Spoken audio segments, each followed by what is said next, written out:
Karena orang yang hebat itu adalah orang yang memiliki kemampuan menyembunyikan amarah. Sehingga orang lain mengira bahwa dia itu ridho. Pernah nggak lihat orang sebetulnya mungkin sedang marah. Tetapi dia tidak menunjukkan kemarahannya. Seakan-akan dia ridho saja terhadap segala peristiwa. Itu doa bukan? Doa bukan? Itu doa. Ya. Yang sering Bapak Ibu saksikan seperti apa? Apakah orang yang ridho atau orang yang sedang menunjukkan kemarahannya? Nah, ingat, kalau orang sedang menunjukkan kemarahannya, sesungguhnya dia sedang menunjukkan siapa dirinya. Hati-hati itu, siapa yang direndahkan? Allah. Kata Allah, emang gue pikirin. Yang direndahkan ya lu sendiri. Betul nggak? Makanya marah itu selalu berakhir dengan malu. Ya, oke. Apalagi gini. Mana yang nyaho tuh? Orang teh keur amek.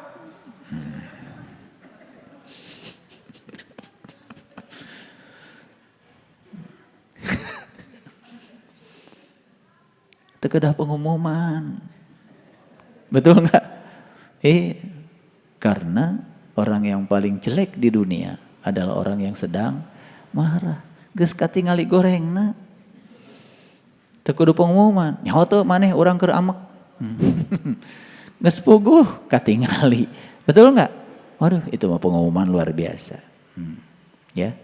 Jadi Bapak Ibu, siapkah praktek? Kalau ada kemarahan, coba belajar untuk tidak menunjukkan kemarahan kita. Tunjukkan bahwa kita ridho dengan apapun. Praktek bukan itu. Ini praktek spiritual. Dan pulang dari sini bakal ada kejadiannya. Pulang dari sini nih nanti saya doakan. Ya, coba minggu depan laporkan sama saya. Ya, laporkan sama saya. Betul gak omongan saya? Akan kejadian. Pulang dari sini ntar. Perhatikan saya. Ya. Perhatikan saya. Ya. Itu. Nah, orang yang hebat adalah orang yang memiliki kemampuan menyembunyikan kesusahan. Sehingga orang lain mengira dia senang. Begitu datang, sudah ciremai.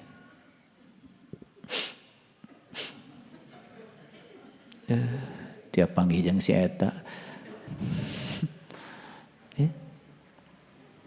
Ada nggak yang kayak gitu? Ada. Saya mau paling sering kedatangan yang begitu. Assalamualaikum. Lulus assalamualaikum lagi. Mangga calik. Yang ninggalkeun.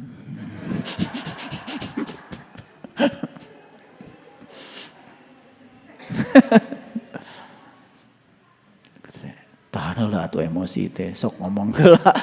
Para ruguh jojolan ceurik. Ya. Makanya kita perlu memiliki sahabat dalam hidup ini. Sahabat yang selalu menguatkan. Terutama sahabat yang selalu membantu kita untuk taat kepada Allah. Makanya ada kata-kata bijak di luhur kita, apabila engkau memiliki seorang sahabat yang membantumu dalam ketaatan kepada Allah, genggamlah erat dia. Jangan kau lepaskan, karena mendapatkan seorang sahabat yang baik adalah perkara yang sulit. Sedangkan melepaskannya adalah perkara yang mudah.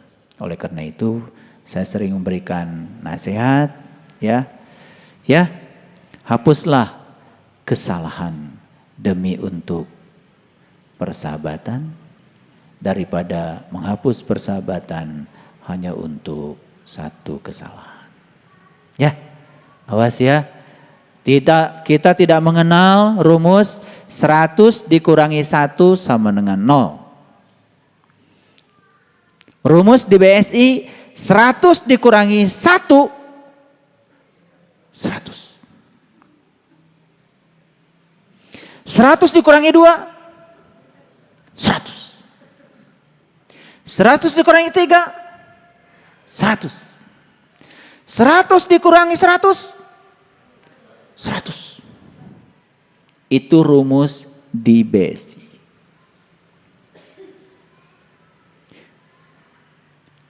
Karena selama ini matematika yang kalian gunakan itu matematika yang keliru. 100 dikurangi 1, 0.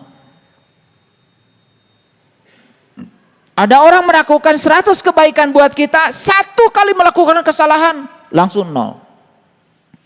Tidak ada ampun bagimu. Keren. Manusia macam apa semacam itu. Jadi 100 dikurangi 99 berapa? 100.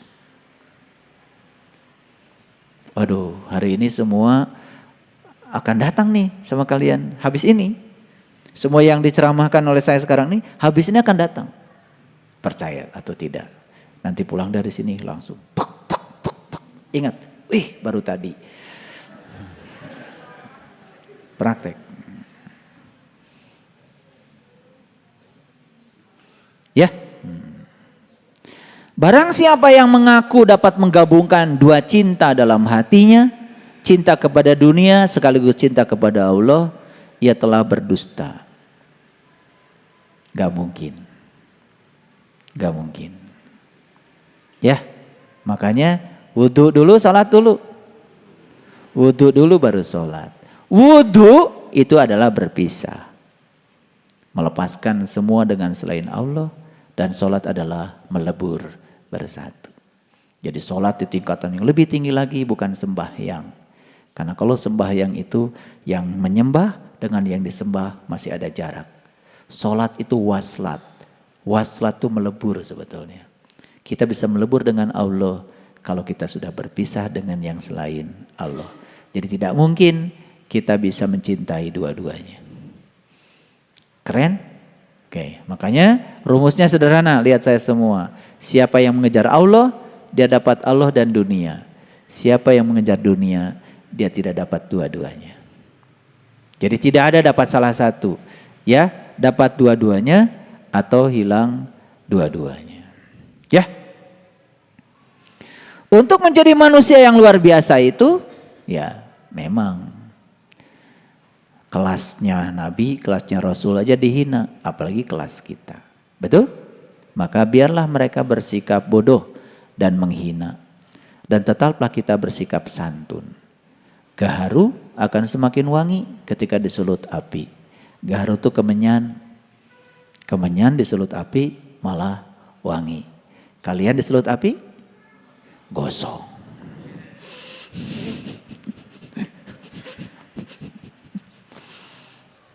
Suka menyulut gaharu nggak di rumah? Ya gaharu untuk meditasi kan suka ada ya, wangi-wangian. Sekarang tuh malah ada, saya punya di rumah ada tempatnya itu. Persis kayak itu ya, padat seperti apa, berpilin seperti obat nyamuk itu ya. Yang 3 roda itu, 3 roda. Gitu. Jadi waktu Jakarta itu banyak nyamuk, kemudian Gus Dur kan pidato. Itu.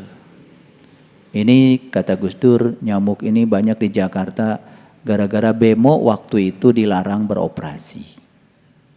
Dan bemo semua digudangkan. Gitu.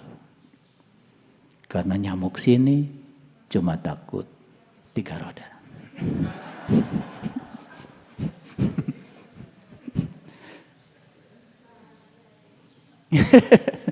Yang ketawanya terlambat itu berarti IQ-nya di bawah 100 itu.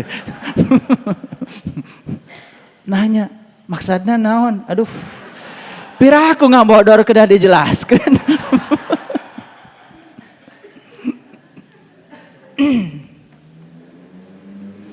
Jadi, kalau ada orang menghina kita, ini praktek berat lagi.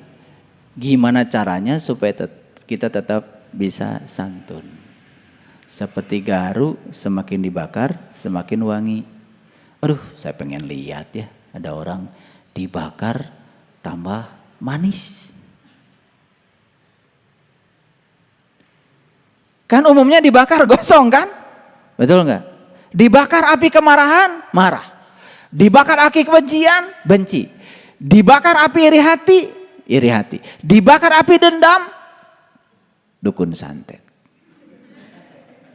Kensia. Temenang ku kasar, ku lembut. Oh. Ya, nyantri di leuweung sancang.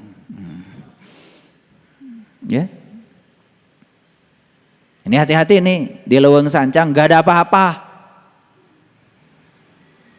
Karena pesan leluhur kita, sing bisa napak sancang bukan sakti. Napak sancang itu artinya dimanapun kalian berada harus bisa adaptif terhadap situasi. Di mana bumi dipijak, di situ langit dijunjung. Jadi napak sancang itu punya kemampuan adaptif terhadap situasi. Itu napak sancang. Jadi banyak yang pengen sakti pergi ke sana. Orang sakti itu bukan orang yang bisa jalan di air. Lauknya bisa.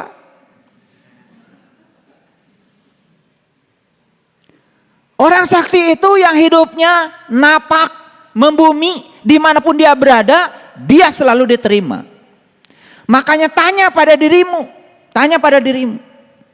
Kalau saya datang di kumpulan itu, apakah mereka bersyukur dengan kehadiran saya? Atau menyesal dengan kehadiran saya? Kalau satu kumpulan itu bersyukur atas kehadiran kita dan menyesal atas ketidakhadiran kita dan menyesal atas kepergian kita,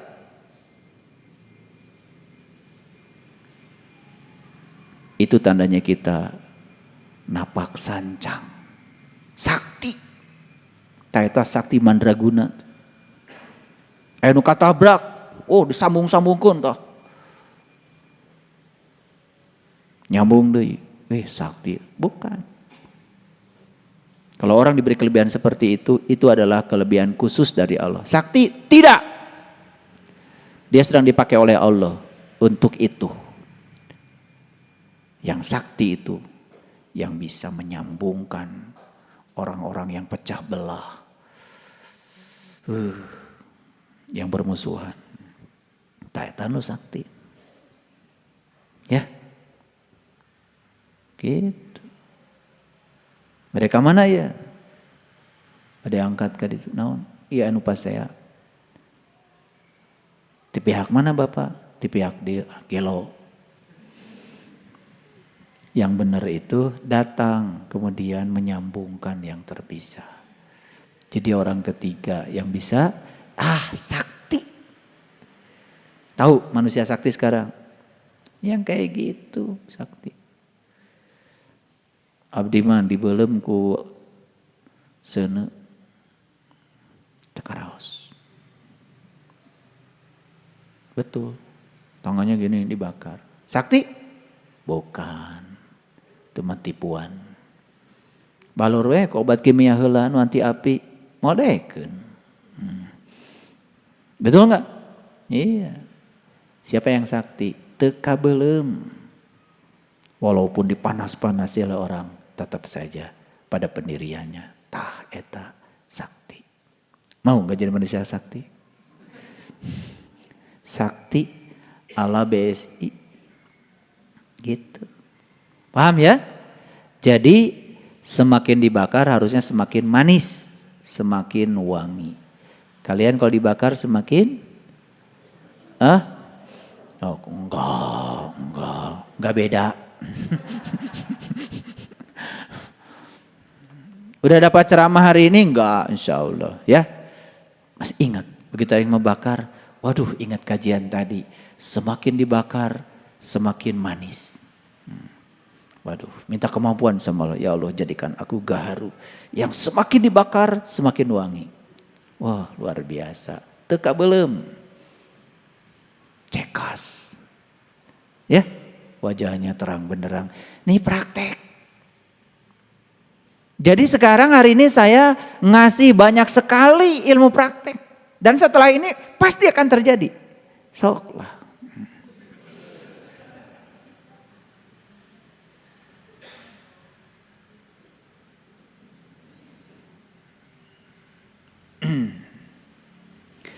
Terlalu keras dan menutup diri terhadap orang lain akan mendatangkan musuh. Dan terlalu terbuka juga akan mendatangkan kawan yang tidak baik.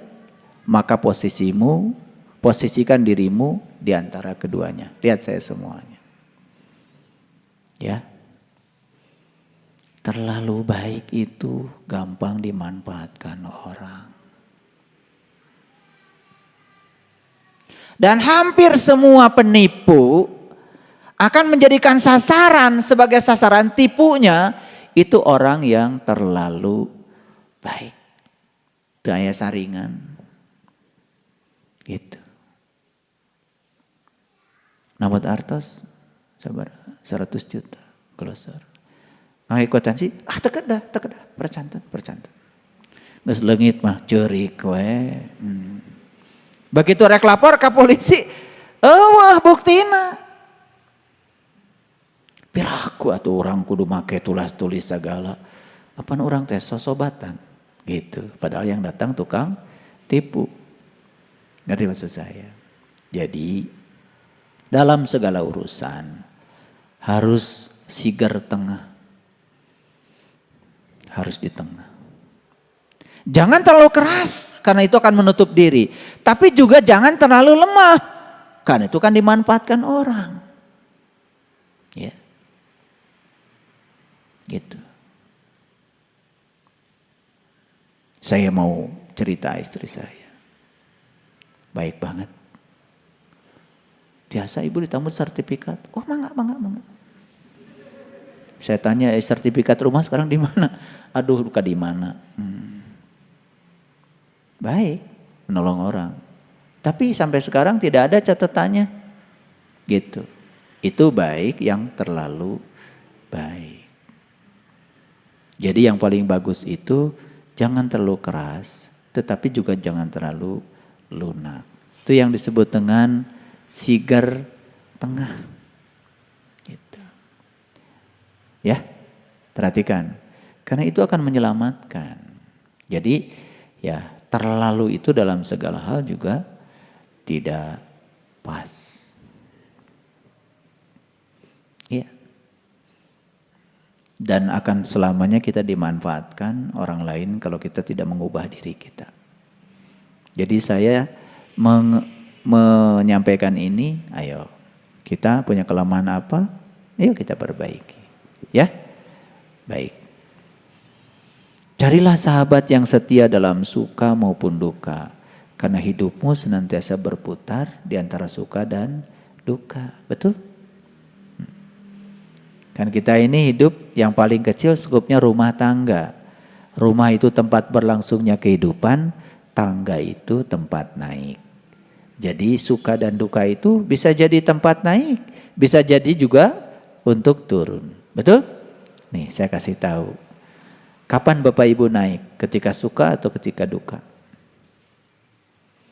Nih. Kapan turun? Ketika suka atau duka?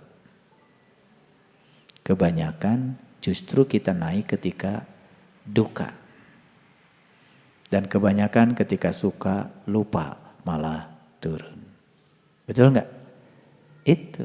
Nah kita ini harus bisa naik dalam keadaan suka maupun duka. Dan perlu sahabat yang menguatkan dalam suka maupun duka. Jadi para sahabatku semuanya, beruntung kita ini punya satu komunitas spiritual, satu keluarga. Di keluarga ini kan kita selalu aja saling menguatkan. Kira-kira berani nggak untuk mengamalkan semua itu? Berani? Wah, berarti luar biasa ya. Saya doakan setelah ini langsung praktek. Langsung belajar. Ya. Jadi ingat ngaji di mana? Ngaji adalah praktek di kehidupan nyata, bukan di tempat ini. Jadi tempat ini kalian sedang apa sekarang? Mendengarkan ceramah. Ini bukan pengajian, sedang mendengarkan ceramah. Ya, selamat menjadi orang luar biasa. Sebentar lagi akan didatangkan cara-cara luar biasa dari Allah untuk membuat kalian menjadi orang-orang luar biasa. Selamat menjalankan. Saya doakan semoga kalian mampu semuanya. Minggu depan laporkan sama saya kejadian apa yang datang. Ya, laporkan. Sekecil apapun laporkan. Minggu depan kita sharing ya. Nah, saya butuh data dari pengajian ini. Dari kajian kita hari ini. Baik, terima kasih atas segala perhatiannya. Mohon maaf ya atas segala kesalahan. Assalamualaikum warahmatullahi wabarakatuh.